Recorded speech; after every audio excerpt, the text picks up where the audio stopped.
Pada hari ini saya akan menjelaskan mengenai pemikiran salah satu tokoh, katakanlah filsuf, juga teolog, dan juga seorang edukator yang memiliki peran yang cukup penting, katakanlah menjadi 7 atau 8 orang yang cukup berpengaruh dalam dunia pendidikan Kristiani. Orang tersebut adalah Paulo Freire. Paulo Freire terkenal dengan teologi pembebasannya dan juga terkenal dengan pendidikan yang eh, berbasis dengan atau berdasarkan pembebasan atau liberation education.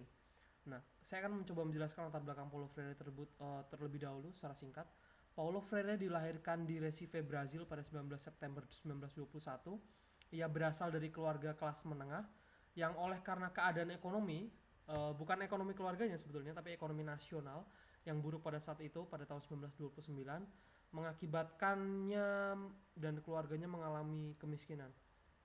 Dan itu membuatnya mengerti apa artinya kekurangan dan juga apa artinya kelaparan.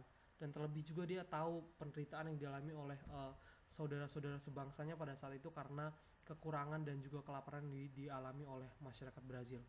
Ia mempunyai latar belakang pendidikan di bidang hukum dan sempat berkarir dalam jangka pendek sebagai pengacara.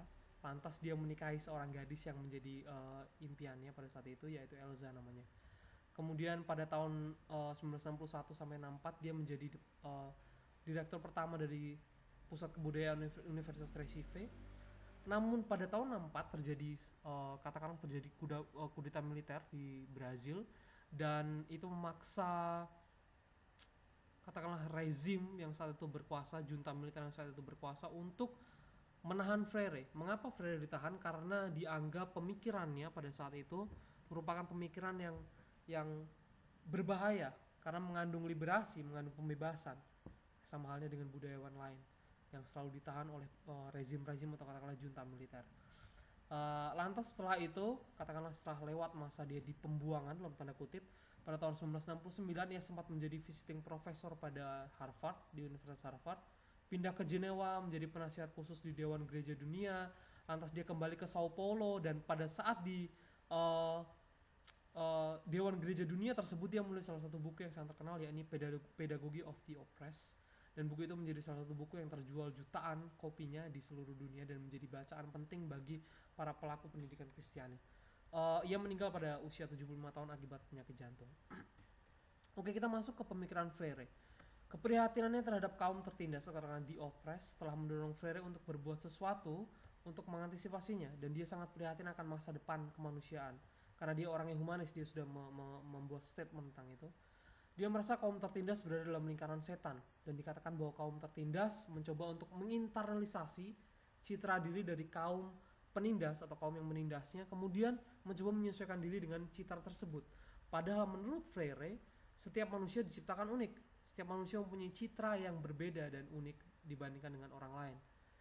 Karena setiap manusia diciptakan dengan kemampuan untuk menjadi subjek, bukan menjadi objek. Nah, itu menjadi salah satu hal penting. Nah, dalam pemikiran Freire selanjutnya yang akan saya jelaskan, akan ada 2 poin penting yang akan saya ambil dari berbagai poin penting, yaitu conscientizakau atau katakanlah itu konsientisasi, itu dari bahasa Portugis, kalau bahasa Inggrisnya adalah conscience atau kesadaran, dan juga dialog. Jadi keduanya ini sebagai inti proses pembebasan menurut sudut pandang saya. Oke, jadi Freire mendeskripsikan konsientisasi juga sebagai sebuah proses untuk menjadi manusia seutuhnya. Proses tersebut juga menjadi tujuan dasar dari pendidikan itu sendiri menurut Freire, tentu pendidikan yang diharapkan oleh Freire. Nah, pembebasan yang bermakna transformasi tersebut atas sebuah sistem realitas yang saling terkait dan kompleks, serta reformasi beberapa individu yang terlibat di dalamnya, itu menjadi satu hal yang diimpikan oleh Freire. Karena menurutnya kesadaran manusia tidak muncul dengan dirinya sendiri, namun kesadaran timbul dari pertama, hasil pengalaman, pertimbangan akal sehat atau kecerdasannya, kemudian hal tersebut dikuatkan dan dikoneksikan dengan kemauan manusia itu sendiri. Jadi perlu ada usaha yang sistematis dan proses yang berkontinuitas untuk terus-menerus menumbuhkan kesadaran manusia menuju kesadaran yang kritis atau ya konsientisasi tersebut. Nah, kemudian Freire menawarkan pendidikan yang humanis. Humanisnya kayak gimana sih? Harus terbuka, penuh dialog, dan bertanggung jawab antara pendidik dan peserta didik. Jadi ada interaksi antara mereka, nggak cuma dari bottom to up, atau dari bottom to up, atau up to bottom, tapi dua-duanya saling terkoneksi. Jadi menjadi sebuah network. dan antara para naradidik itu juga terjadi koneksi, saling sharing, tidak hanya dimiliki oleh dirinya sendiri. Maka situasi dalam situasi pembelajaran itu situasi yang penuh dengan keterbukaan, dialog, serta penuh tanggung jawab antara pendidik dan peserta didik, dan ada interaksi yang dimotivasi oleh kesetaraan atau equity. Maka karena adanya itu, mereka juga sadar bahwa kebebasan itu berinisiatif, kebebasan untuk punya inisiatif, berbeda aspirasi dan pendapat tidak apa, yang penting keadilan dalam pendidikan mampu terakomodasi dengan baik. Sebab itulah pendidikan yang katakanlah liberation education menurut Freire, yaitu pendidikan untuk mencapai kemerdekaan. Dan untuk mewujudkan hal tersebut harus tidak boleh deskriptif atau dengan perintah, tapi digeser atau diubah menjadi pendidikan yang dialogis dan transformatif, agar pendidikan tidak menjadi pendidikan yang membelenggu dan nantinya tidak membawa, katakanlah tidak membawa perubahan atau tidak mentransformasi diri si naradidik maupun juga pendidiknya, karena proses ini dalam situasi atau kondisi ini adalah sama-sama bertransformasi antara pendidik dan naradidiknya tersebut, sehingga menghasilkan perubahan. Nanti siswa, terlebih naradidik, akan menjadi seseorang yang mampu berpikir secara berkualitas, berkepribadian secara berkualitas, maupun mampu melakukan hal sosial yang berkualitas pula, kemandiriannya pun berkualitas, serta kemampuan bermasyarakatnya.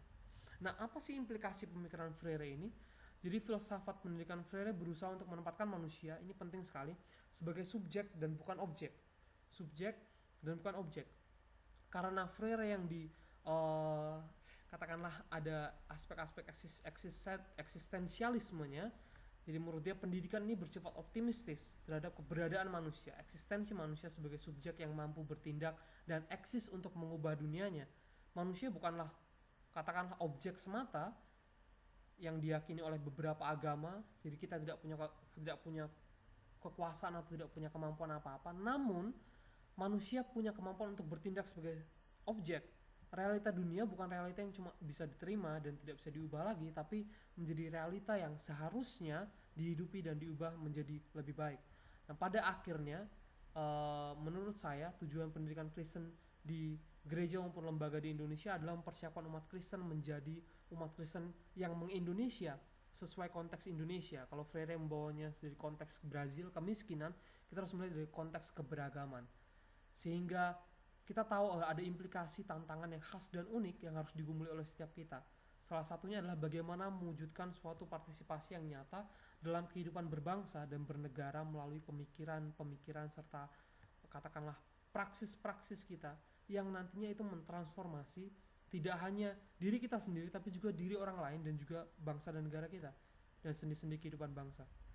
Untuk mewujudkan hal itu memang sulit, dan Freire pun menghadapi tantangan itu. Namun filsafat pendidikan Freire, liberation education tadi, yang berdasarkan pada conscience, kesadaran diri dulu yang dibangun dari proses dialogis transformatif tadi, menjadi sebuah hal yang katakanlah dapat diperhitungkan dan masih sangat relevan dalam kehidupan berbangsa dan bernegara, terlebih dalam pendidikan di Indonesia. Karena dari ancaman radikalisme dan intoleransi, nampaknya sangat penting bagi kita untuk menyadari bahwa pendidikan yang mampu memberikan kita pikiran yang open minded dan mampu memberi bertukar gagasan ataupun bertukar pikiran menjadi hal yang sangat penting dewasa ini, terlebih dari berbagai fenomena yang kita hadapi. Saya kira itu yang bisa saya sampaikan mengenai Freire, orang yang luar biasa dan cukup kontroversial, namun pemikirannya jika mampu diterapkan dengan baik akan mampu mentransformasi pikiran dan juga sendi-sendi kehidupan banyak orang maupun suatu bangsa.